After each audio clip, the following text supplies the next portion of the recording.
بسم الله الرحمن الرحیم.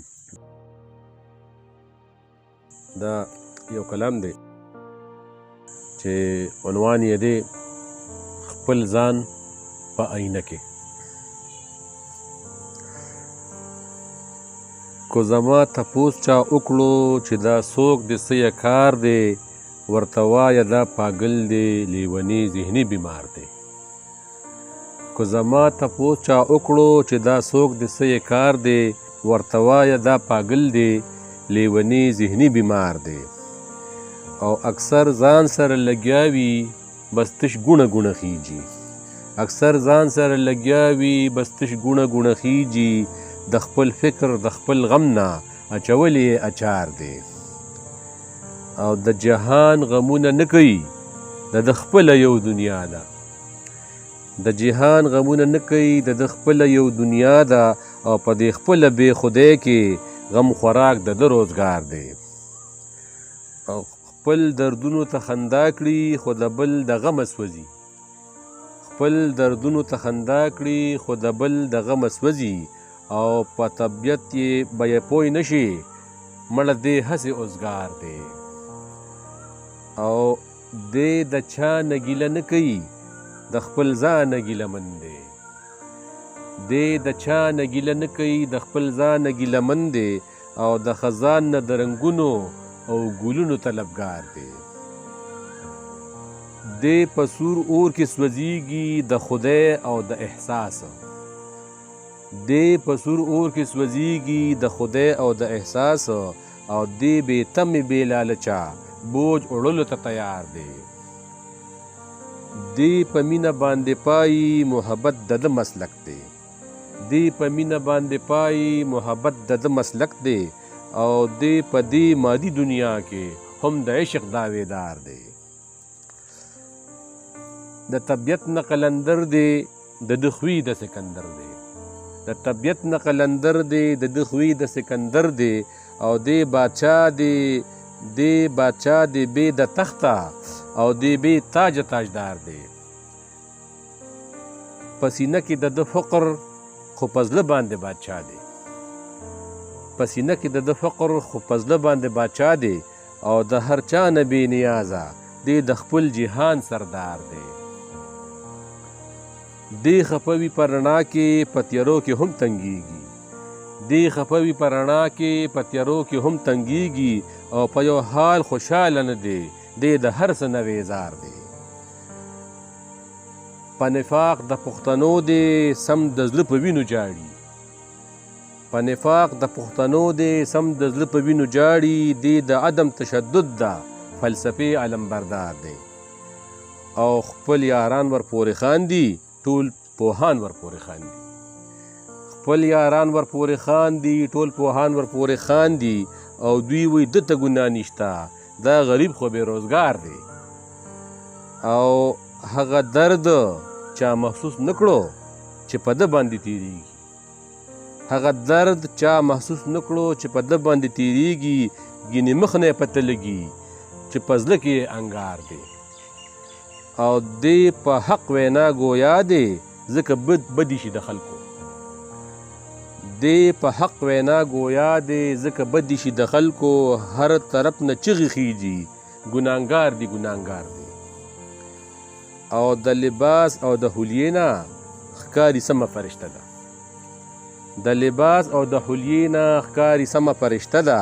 او په ده خلک دوکه کیږي، بس د شکل نه دیندار دی. او ټول کارونه یې فضول دي، دې د هیڅ نه خبر نه دی. ټول کارونه یې فضول دي، دې د هیڅ نه خبر نه دی. دې د عقل نه خالی دی، خلک وایي که هوښیار دی. او د ده سوچ انقلابي دی، دا نظام سمول غواړي. د ده سوچ انقلابي دی، دا نظام سمول غواړي. او دا په ویښه ویني خوب او حقیقت کې بې اختیار دی.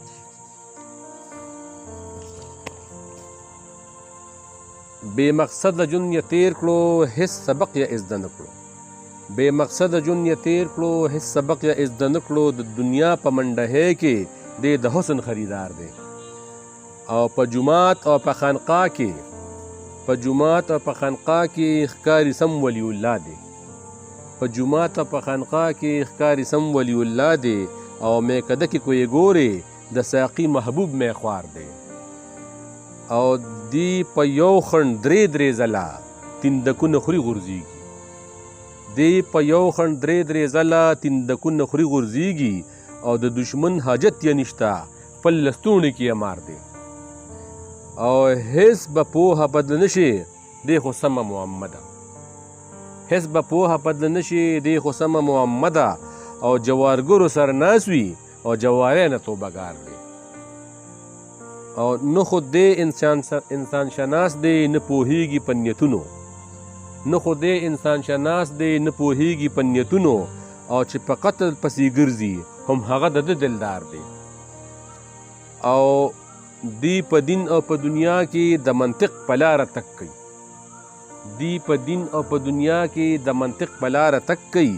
او خو د خلکو په نظر کې دنیادار دی ریاکار دی او د ده نیت او په عمل کې فرق شته دی بې حساب د ده نیت او په عمل کې فرق شته دی بې حسابه د بدرنګو نه پسنګځي دی د ښکلو تابعدار دی او هسې دی د قناعت او سادګۍ کوي خبرې هسې دی د قناعت او سادګۍ کوي خبرې حقیقت کې ډېر بې صبره او مړ شوی په سینګار دی او د ده خوی د پښتنو دی په ډمانو پورې خاندي د ده خوی د پښتنو دی په ډمانو پورې خاندي خو پخپله هم ادیب دی هم شاعر دی هم فنکار دی او په 1 روپۍ د ده کې پوره 3 اتانیزه په 1 روپۍ د ده کې پوره 3 اتانیزه او هوښیارانو کې کمقل او سادهګانو کې ګلدار دی او د اقبال مرد مومن دی د خوشحال د مټو باز دی د اقبال مرد مومن دی د خوشحال د مټو باز دی خو غلام ابن غلام دی په پنجره کې پچغار دی او دی د خپلې دنیا خان دی او دی د خپل اختیار مالک دی د خپلې دنیا خان دی د خپل اختیار مالک دی او دی په نیش کې هم غنی دی بې منصبه منصبدار دی او د هوا رخ به بدلیږي دی ضرور به بیداریږي د هوا رخ به بدلیږي دی ضرور به بیداریږي او یو ورځ به چجه وکي منجیله پروت تور خامار دی او چې دنیا ته څنګه ښکاري نو حقیقت کې داسې نه دی چې دنیا ته څنګه ښکاري حقیقت کې داسې نه دی او د ده خپو کې زولنې دي او په غاړه کې هار دی او د آخري شعر دی قاضي بعضې عالمانو او مولیانو نه خفه دی قاضي بعضې عالمانو او مولیانو نه خفه دی وایي د دین او د مذهب نه دوی جوړ کړی کاروبار دی او کو زما تپوس چا وکړو چې دا څوک د سویه کار دی نو ورته وایه دا پاګل دی لیونی ذهني بیمار دی او اکثر ځان سره لګیا وي بس تش ګونه ګونه خیږي او د خپل فکر او د خپل غم نه اچول یې اچار دی والسلام